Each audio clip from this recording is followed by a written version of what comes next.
नमस्कार श्रोताओं, मैं हूं आपकी दोस्त और आज की होस्ट ममता जोशी और आप सभी का तहे दिल से स्वागत करती हूं आकाशवाणी हाफलॉन्ग FM 100.2 मेगाहर्ट्ज पर। दोस्तों, आज के युग में जब डिजिटल मीडिया हर तरफ छाया हुआ है, एक माध्यम ऐसा भी है जो अब भी अपने असली पहचान और गहराई के साथ लोगों के दिलों से जुड़ा हुआ है, और वो है रेडियो। रेडियो न सिर्फ स्रोत है सूचना का, बल्कि एक साथी भी है।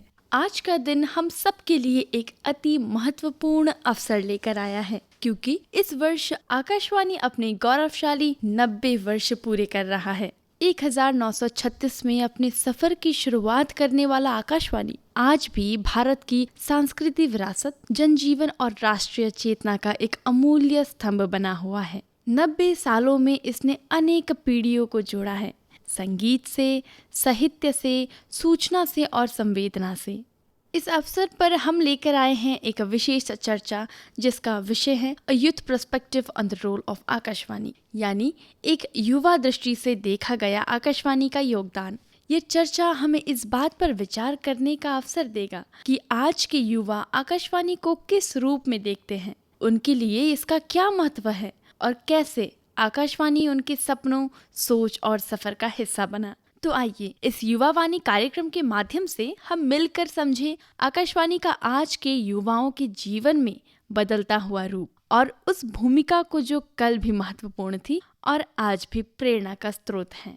आज हमारे स्टूडियो में एक युवा प्रतिनिधि उपस्थित है जिनका नाम मिस अलीशा नुनीसा है, जो रेडियो के महत्व को अच्छी तरह समझते हैं, और इसी विषय पर हम उनके साथ कुछ बातचीत करेंगे। तो आइए दिल से स्वागत करते हैं उनका। अलीशा जी, आपका बहुत बहुत स्वागत है आकाशवाणी हाफलॉन्ग के स्टूडियो पर। थैंक यू ममता, मुझे इनवाइट करने के लिए इस प्रोग्राम पे। जी, तो अलीशा जी, चलिए पहले आपके बारे में हमें कुछ बताइए ताकि हमारे श्रोताएं आपको और अच्छे से जान पाए।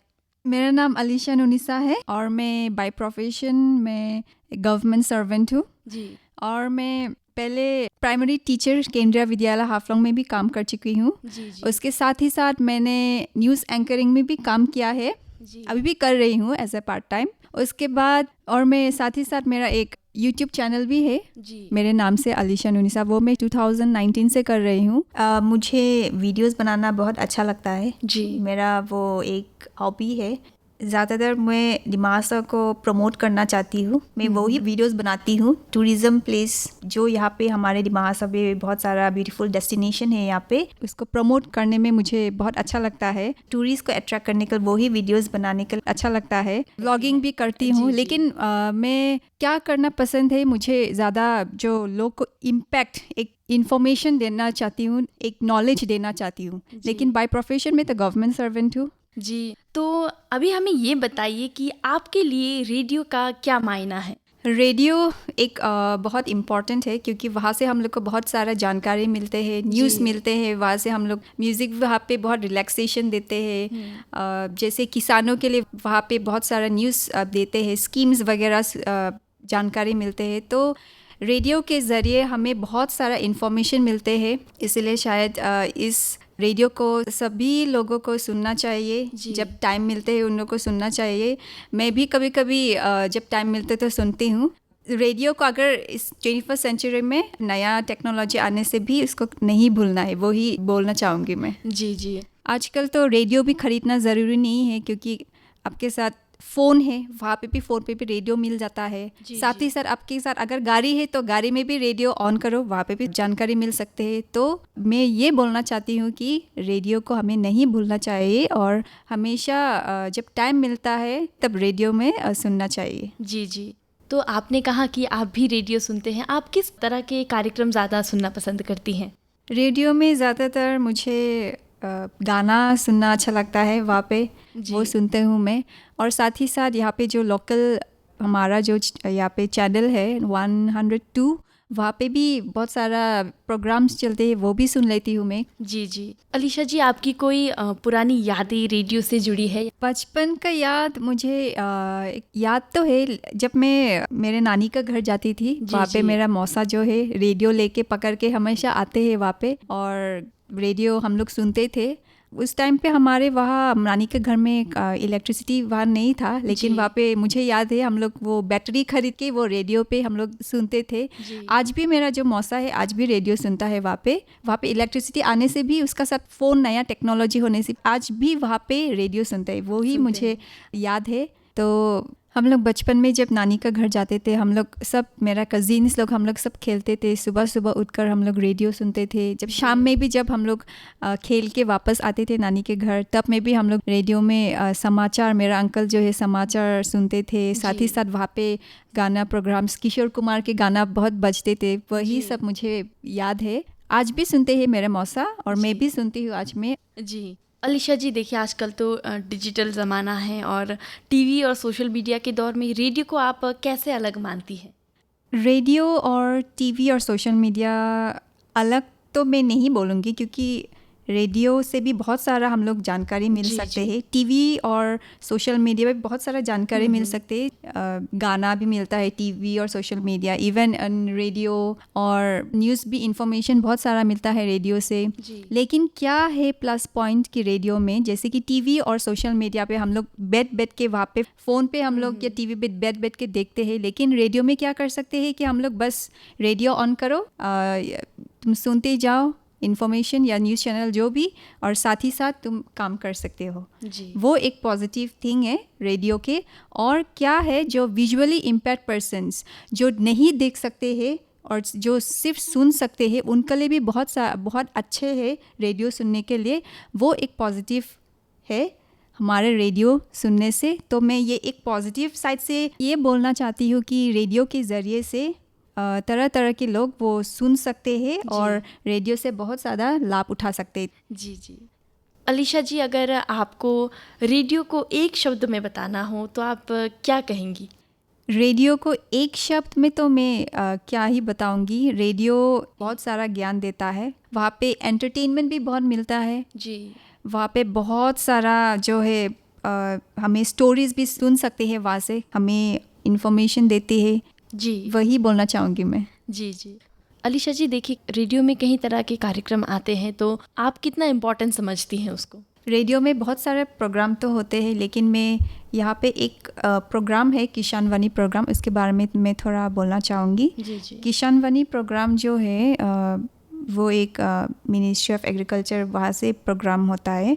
तो वहाँ पे बहुत सारा इन्फॉर्मेशन मिलता है, कैसे एग्रीकल्चर शुरू करना है, क्या क्या उगाना है, टमाटर कैसा उगाना है, कैसा फार्मिंग करना है, जो भी एग्रीकल्चर शुरू करना है वो वहाँ पे बहुत सारा इन्फॉर्मेशन देते हैं। जैसे कि हमारा दिमाग हसाओं में यहाँ पे फार्मिंग बहुत चलता है, और यहाँ के जो लोग हैं यहाँ पे जूम कल्टीवेशन तो करता है, लेकिन बहुत सारा क्या फार्मिंग करने से अच्छा होगा जी। तो इसीलिए वो लोग को मैं ये कहना चाहती हूँ, किसान वाणी प्रोग्राम उन्हें सुनना चाहिए। वहाँ से बहुत सारा हेल्पफुल इन्फॉर्मेशन मिलेगा वो लोग को। और हमारे जो यहाँ बस्ती में बहुत के साथ फ़ोन वगैरह ऐसा नहीं होता है, सबके साथ तो रेडियो होता ही है। जी जी। तो वो लोग को मैं ये बोलना चाहूँगी कि ये प्रोग्राम सुन के वो सबको इन्फॉर्मेशन प्रोसेस जो भी है एग्रीकल्चर के बारे में हेल्पफुल हो जाएगा वो लोग के लिए। जी।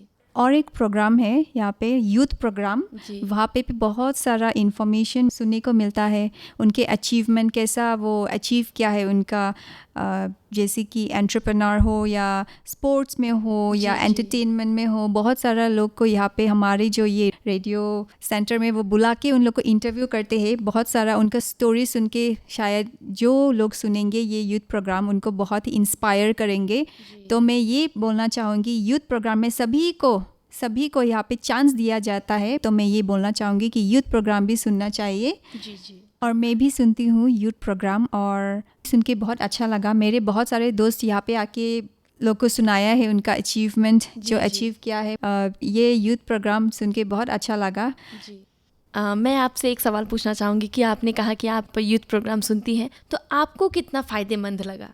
इस यूथ प्रोग्राम से मैं बहुत ही इंस्पायर्ड हूँ, बिकॉज यहाँ पे बहुत सारा जो है उनके अलग अलग स्टोरी है, अलग अलग इंटरेस्ट है जी। और कई सारे यूथ जो है गलत रास्ते में जाते हैं तो उनको कोई गाइड करने के लिए नहीं होता है। तो मैं ये बोलना चाहूँगी कि उन्हें यूथ प्रोग्राम सुन के उनको बहुत सारा इंस्पिरेशन मिल सकते हैं। जी।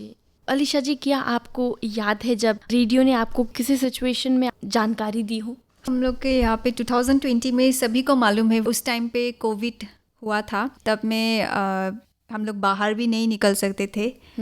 तब हम लोग क्या करते थे, उस टाइम रेडियो सुनते थे, वहाँ से बहुत सारा इन्फॉर्मेशन मिलते थे हम लोग को। जी जी। और हमारे यहाँ पे तो रेनी सीज़न होने से तो यहाँ पे बहुत इलेक्ट्रिसिटी, नेटवर्क वो सब नहीं मिलता है। तब हम लोग रेडियो से ही सब कुछ जानकारी लेते थे। हमारे यहाँ पे तो लैंडस्लाइड भी बहुत कॉमन है। जी जी। तो अगर लैंडस्लाइड हो तो रास्ता भी बंद हो जाते हैं, तब हम लोग बाहर भी नहीं निकल पाते हैं। तो हम लोग क्या करते थे, हम लोग रेडियो पे ही न्यूज़ वगैरह सब कुछ इन्फॉर्मेशन कलेक्ट करते थे हम लोग। जी जी। अलीशा जी, और एक सवाल मैं आपसे पूछना चाहूँगी कि आपकी नज़र में आकाशवाणी किस तरह से कलाकारों की मदद करता है? रेडियो के ज़रिए से बहुत सारा कलाकारों की मदद होता है। जी, क्योंकि जी। आकाशवाणी एक अच्छा प्लेटफॉर्म है खुद को दिखाने के लिए और जानकारी देने के लिए कि आप क्या में अच्छा हो। जी जैसे कि मैं आज यहाँ पे आया हूँ आकाशवाणी के ज़रिए से, शायद सभी को मालूम होगा कि मैं कौन हूँ, मैं क्या में इंटरेस्ट हूँ वो। जी जी। और रिसेंटली आपने शायद नियांगलो प्रोडक्शन को इंटरव्यू लिया था, आकाशवाणी हाफलोंग। वो एक वीडियोग्राफी फोटोग्राफी करते हैं नियांगलो प्रोडक्शन। शायद रेडियो के ज़रिए से सभी को मालूम हो गया कि वो क्या काम में माहिर है। तो मैं ये बोलना चाहूँगी कि जो कलाकारों यहाँ पे आते हैं उनका भी प्लस पॉइंट ये है कि उन्हें भी यहाँ पे जो अपना टैलेंट दिखा के अपना काम मिल जाएगा। जी जी, ये बिल्कुल सही बात कही, क्योंकि काफ़ी लोगों को पता नहीं होता है कि कौन क्या करता है। और जैसे आपने नियांगलो जी का एग्जांपल दिया, अगर किसी को ये वीडियोग्राफी या फोटोग्राफी करवाना है तो उनसे कांटेक्ट कर सकते हैं, उनका भी काम हो जाएगा और जिनको काम करवाना है उनका भी हो जाएगा। अलीशा जी, क्या रेडियो ने हमारी सभ्यता, भाषा और संगीत को बनाए रखने में मदद की है आपके हिसाब से? हाँ, हमारे यहाँ पे बहुत सारा कम्युनिटी है। यहाँ पे 13 ट्राइब्स और 6 नॉन ट्राइबल्स है।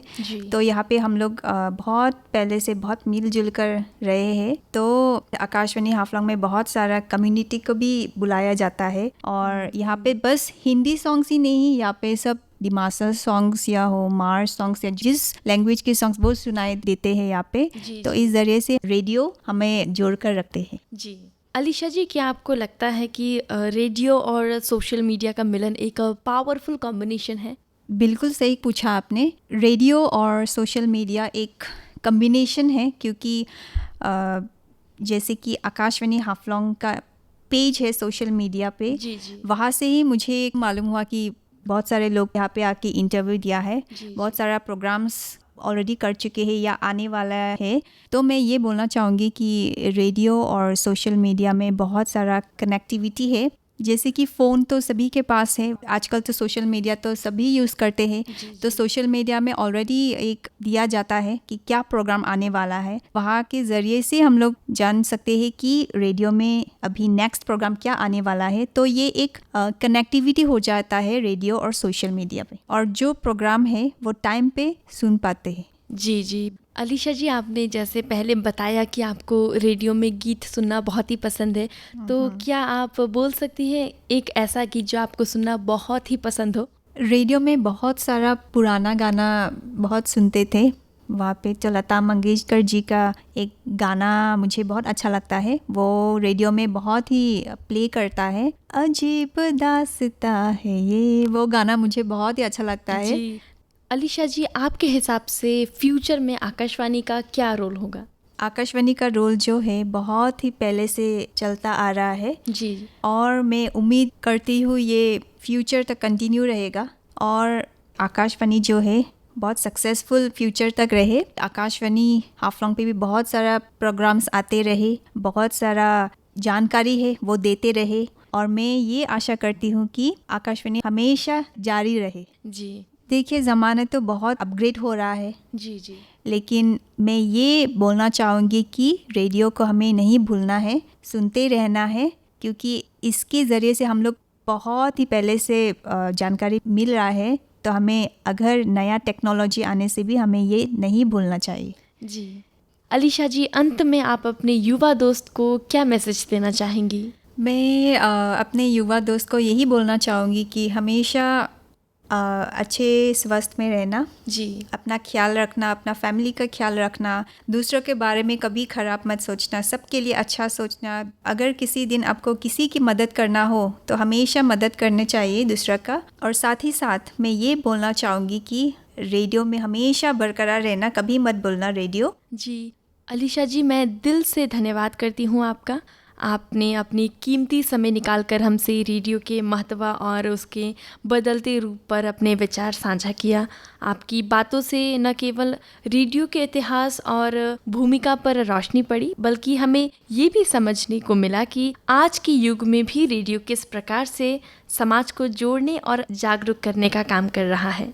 आपके विचारों ने हमें नया दृष्टिकोण से सोचने के लिए प्रेरित किया है। आपका सहयोग हमारे लिए अत्यंत महत्वपूर्ण था और जो संदेश आपने युवाओं को दिया है, मैं आशा करती हूँ आपका दिया हुआ संदेश हर एक युवा तक पहुँचेगा। मैं आपको आपके उज्जवल भविष्य के लिए ढेर सारी शुभकामनाएं देती हूँ। थैंक यू ममता जी। अब समय हो चला है दोस्तों आप सभी से विदा लेने का। ऐसे ही ढेर सारा प्यार देते रहिए और सुनते रहिए आकाशवाणी हाफलॉन्ग। आपकी दोस्त ममता जोशी फिर मिलेंगी अगले बुधवार सुबह 7:30 बजे। तब तक के लिए अपना ख्याल रखें। नमस्कार।